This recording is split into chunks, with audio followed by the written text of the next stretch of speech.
Hello and a very warm welcome to Building Africa's Prosperity. I'm Chris Bishop.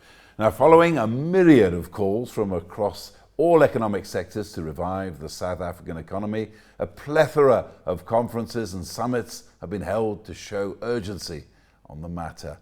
What's actually going to be done? What can we do? That's what we're looking at today's show. We tackle the topic of infrastructure development and project finance here in South Africa. I'm joined by Mphokolo Makara, Transactor in infrastructure finance at RMB, and Mpho Mokwele, the head of project finance at DBSA. Thank you very much for joining me. So both of you want action on this. Starting with you, Mphokolo, what do you want to be seen done yesterday?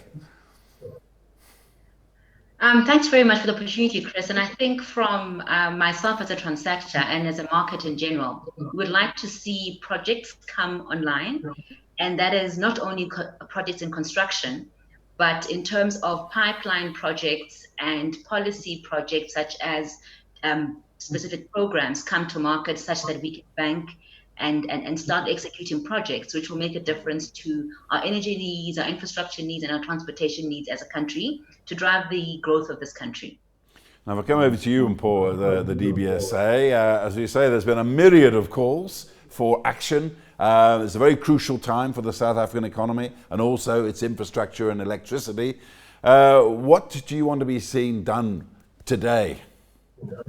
Yeah, Chris, thank you for the opportunity to speak to you. From my point of view, Chris, I think we really need to concentrate on implementation. I think we've been talking quite a lot, so we're in a position now where we really need to get things going and implement projects.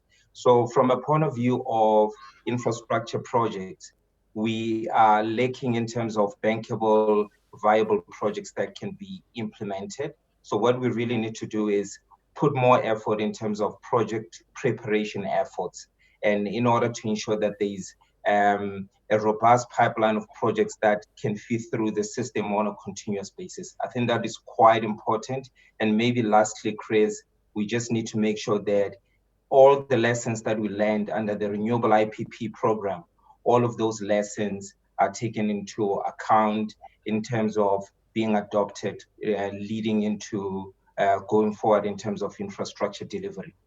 We'll talk a little bit more about the lessons from the IPP project, but Mphokolo, if I go back to you, it's a different world though we're talking now. A lot more risk has to be written into projects now because of the world of COVID-19 we're going to be living with for quite some time yet. Indeed it is, Chris. And I think the reality is, if anything, COVID has highlighted the constraints in our infrastructure system. I mean, using an example that we're probably all alive to is the recent load shedding bouts we've had, which have increased over this lockdown period. If anything, that just shows exactly what the lack of new projects coming onto the market on time and as planned, as well as what a lack of maintenance spending does in terms of maintaining current capacity. So it's both a new generation capacity coming onto stream and also just maintaining what we have to make sure that that works while we're waiting for new projects to come onto the market. Okay, and Paul, if I go back to you now, you mentioned the IPP project in this country, which was quite high profile. The idea was to give concessionary tariffs for those who weren't following it to independent power producers for renewable energy. The idea was to create South Africa as a hub for renewable energy. Unfortunately, the scheme took a lot longer than the people involved in it thought to pay off. There was a lot of, shall we say, dispute with the ministry at the end, and a lot of people, sadly, they left this country and went off to do projects in other countries. What do you think were the big lessons there, Mpho?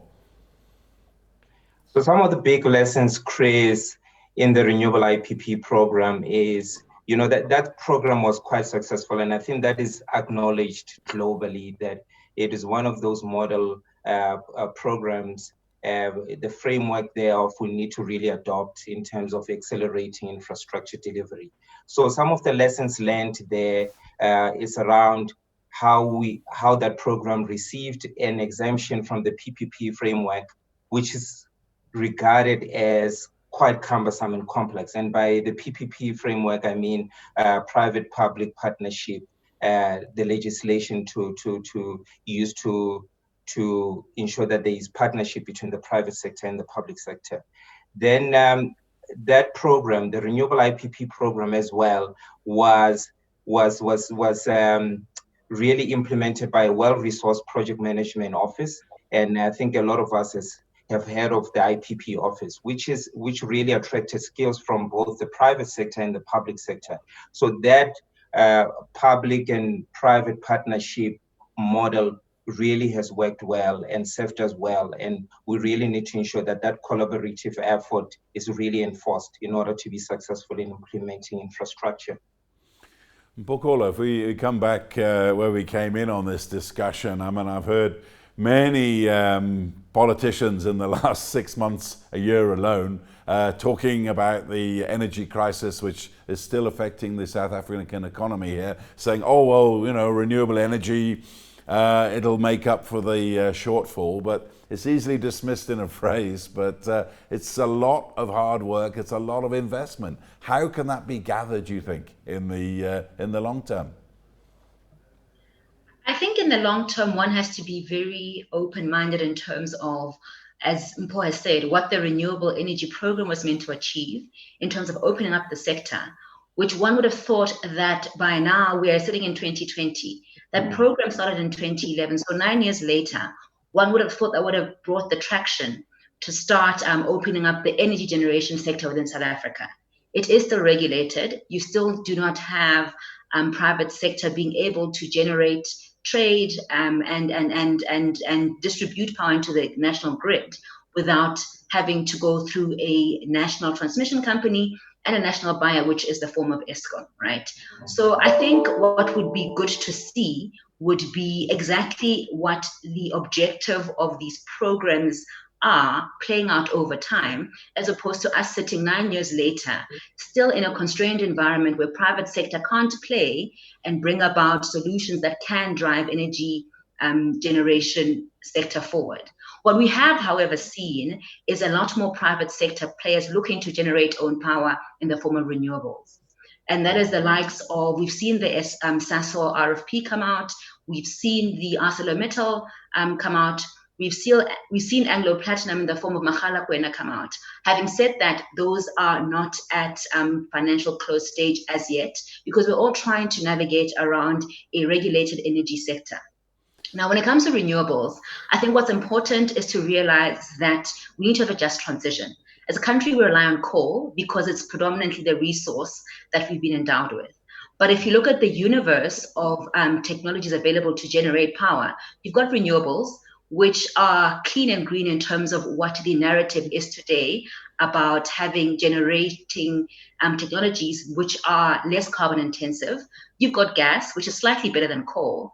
And then you've got coal, which for a country is predominant in our energy mix. Then you've got nuclear, that is also a different debate on its own. You've got geothermal, which is cleaner, but we don't have that as a natural resource in this country. So one needs to look at the universe and spectrum of technologies available, as well as how that fits into coming on stream on time, as well as giving the reliability in terms of ability to generate power into the grid consistently, as well as the distances that this power generated at a particular source needs to travel to get to where it's needed without necessarily it being lost in the distance of transmission and distribution infrastructure.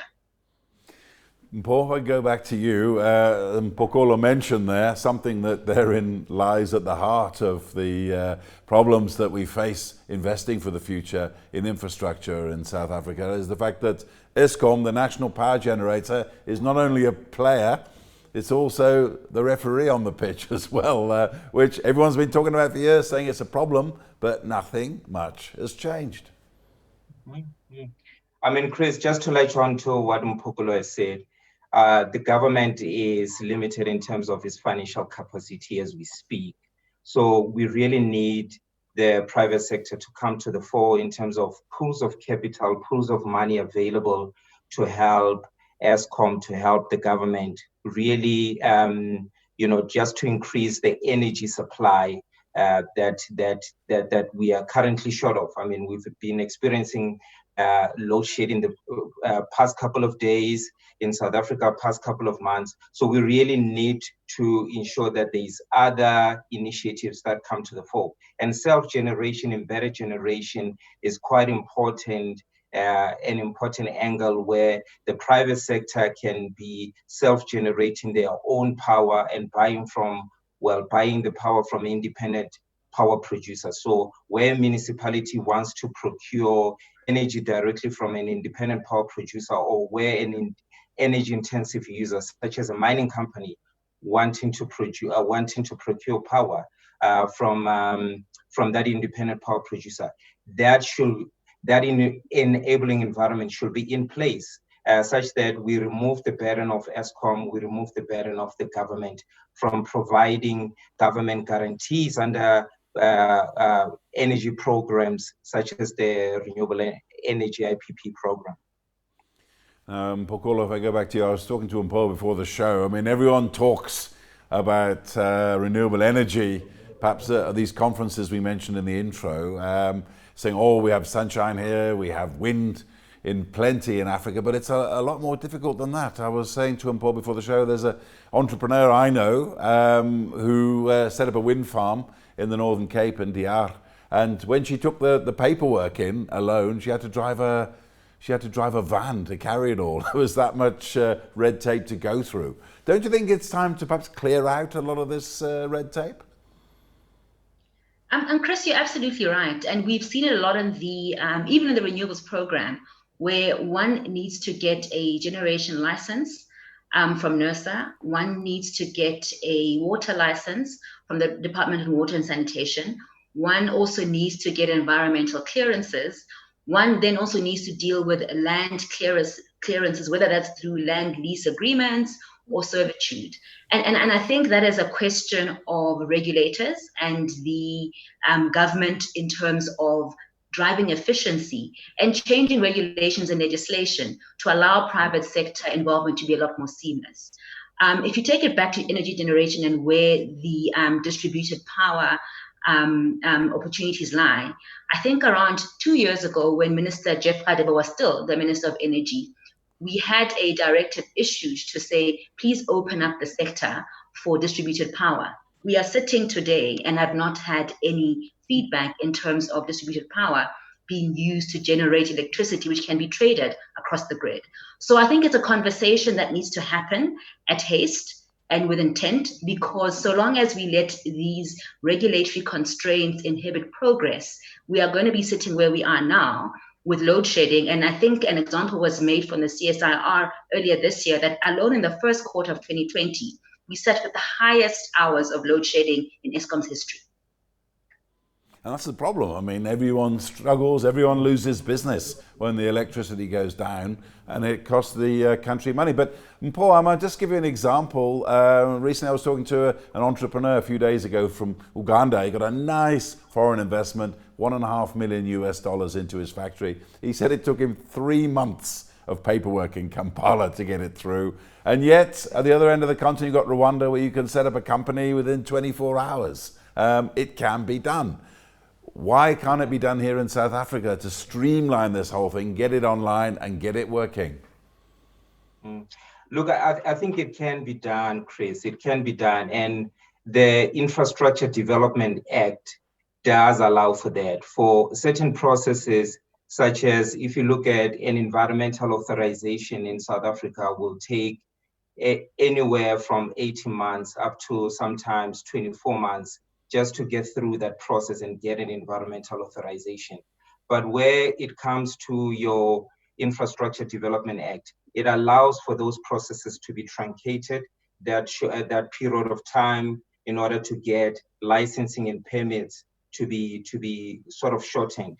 And because, we are in a situation where it's quite urgent to get our infrastructure delivered, the infrastructure delivery to be accelerated, we need to use the acts such as the Infrastructure Delivery Act, Development Act, to help us to truncate those processes. And we're talking about an integrated resource plan of energy that is that has already been promulgated in 2019. What we really now need to do is really concentrate on the implementation of the projects underlying that plan. We are talking here about the risk mitigation IPP program, which we've seen on the positive side. We've seen the request for proposals come out in the market for the procurement of 2,000 megawatts under that program. Me being a transactor, I'm very excited about the fact that those requests for proposals have come out in the market, and we'll be seeing a lot of traction in the next couple of months, Chris. That is quite exciting in order to really start closing the energy supply constraints that we are all facing. Mphokolo, you're a Transactor in Infrastructure and Finance at RMB. What are the challenges and opportunities you're seeing coming up in the task of attracting foreign capital? I think we're very fortunate, Chris, that we're in an environment where, and not just today, historically, where a lot of the stimulus packages globally are looking for a home. Thankfully, as a country, I mean, just before COVID and before our interest rates were decreased to stimulate economic activity, we were sitting at pretty high, late or early teens interest rates, right? Where some of the developed markets are sitting at literally this low single digits. So there is appetite because everybody's looking for yield.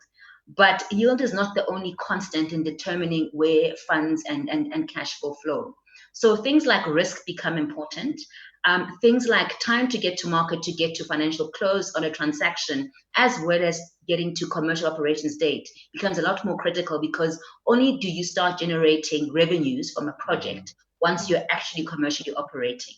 So I think the good thing is that all of us and the world over are wanting to fast track infrastructure development. It's a common theme globally wherever you go, and there are funds. But the only problem becomes, how do you then fast track the implementation of those projects?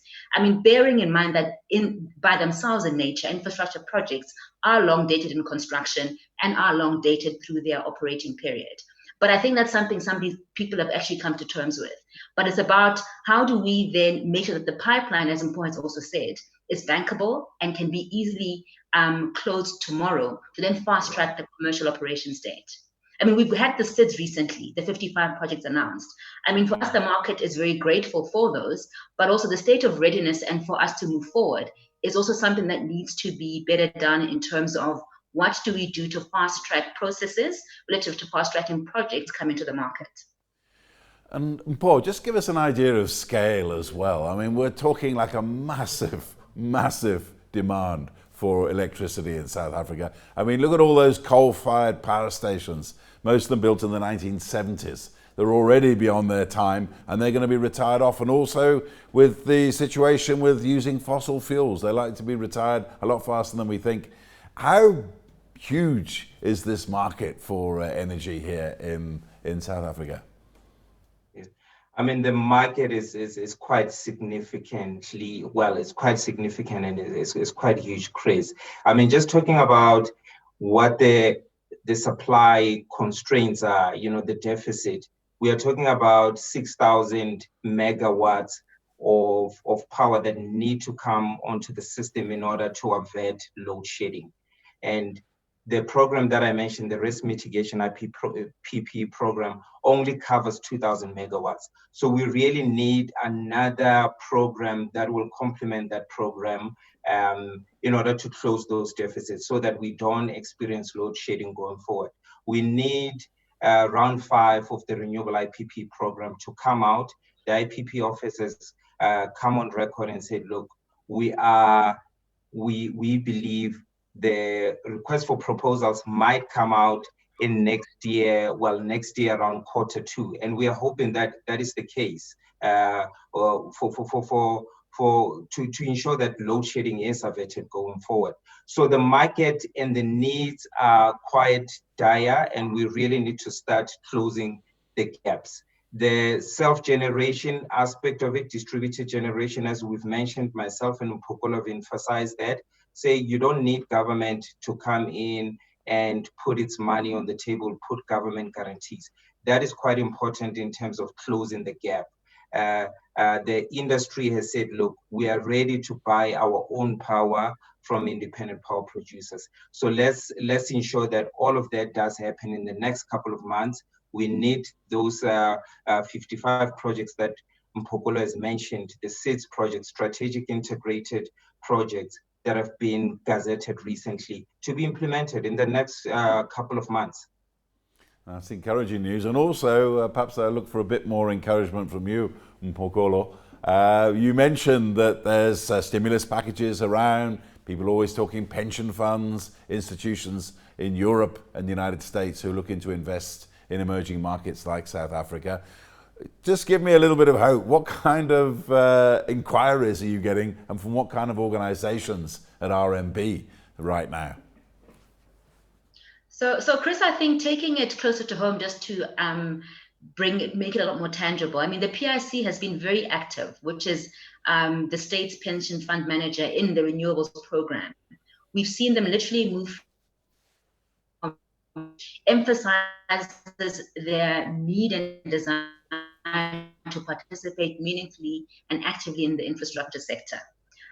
More from international capital that's looking for a home. We've received inquiries mainly from the United States, because I think there is a history there of pension funds and state pension funds actually investing in infrastructure.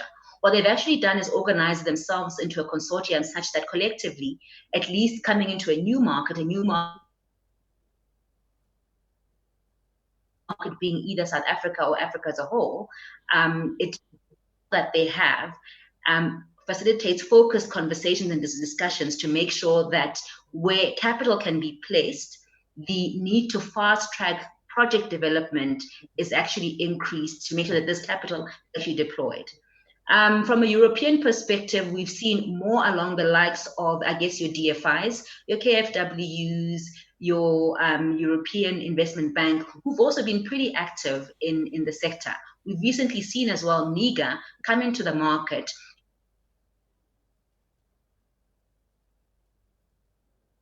Sorry, struggling a bit with Mphokolo's connection there, but we're not struggling with you, Mpho. Let's continue. What kind of trade-offs do you think South Africa needs in order to move towards getting back into positive GDP again and attracting investment?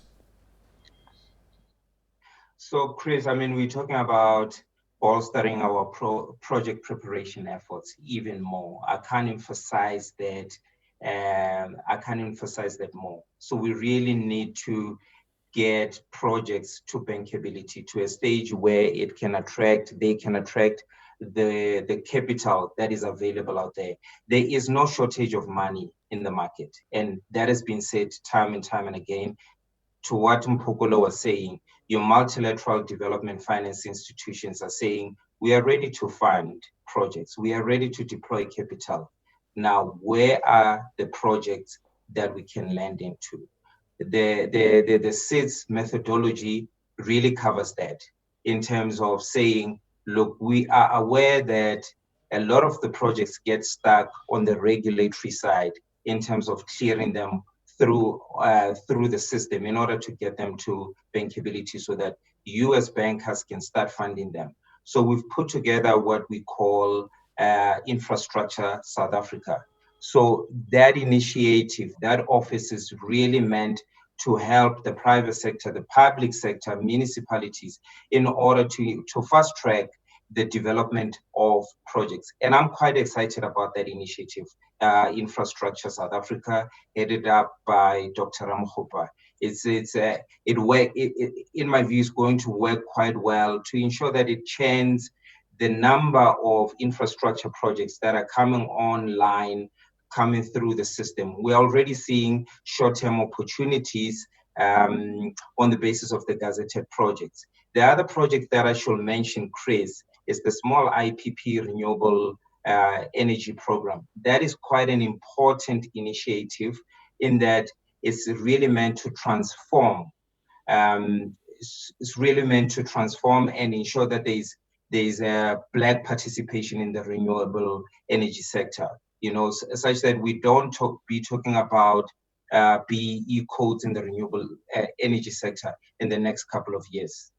Mphokolo, just one last question to you here. I mean, after all the pain and deprivation the economy of South Africa's been through in the last 6 months of COVID. One thing people always gives me a little bit of hope. People say, well, we can rewrite the rules, we can change things, we can start afresh when everyone gets back to normal. What do you think is going to come out of that in the renewable energy investment space?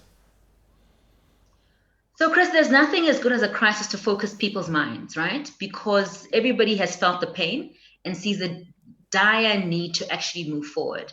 So Mpho has actually also mentioned the risk mitigation program, which, to be honest, I mean, my personal opinion, and I must be very careful how I phrase this, is that if you look at those requirements of that program, it says it requires energy that's able to come onto the grid very quickly, within 10 seconds to 10 minutes.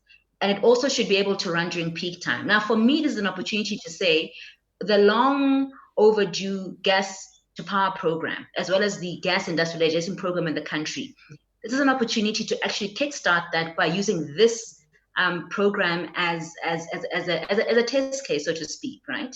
We've also seen the request for bids coming from Eskom, which has been driven by the African Development Bank and the New Development Bank, just to drive the point home about what Mpho was saying about multilateral organizations. Now that talks to energy storage. So there's so many, there are two projects particularly, which are also driving the advancement of energy in the country in terms of introducing storage into electricity, as well as increasing increasing the participation of gas in the sector, as well as opening up the industrialization of gas as a country in South Africa. Coupled with that, we've seen the ROMCO transaction coming onto the market from a Sasol perspective, which in itself was actually designed at inception to open up the gas industry for the Southern African corridor. So these two programs for me are also a good way to dovetail into other sectors of the economy to open up infrastructure development, not just in power, but also in the industrialization for the country as well. Thank you very much indeed. That was Mphokolo Makara, the Transactor Infrastructure Finance at RMB, and Mpho Mokwele, the Head of Project Finance at the DBSA. And I'm afraid that's all we've got time for on this edition of Building Africa's Prosperity. From me, Chris Bishop, it's goodbye.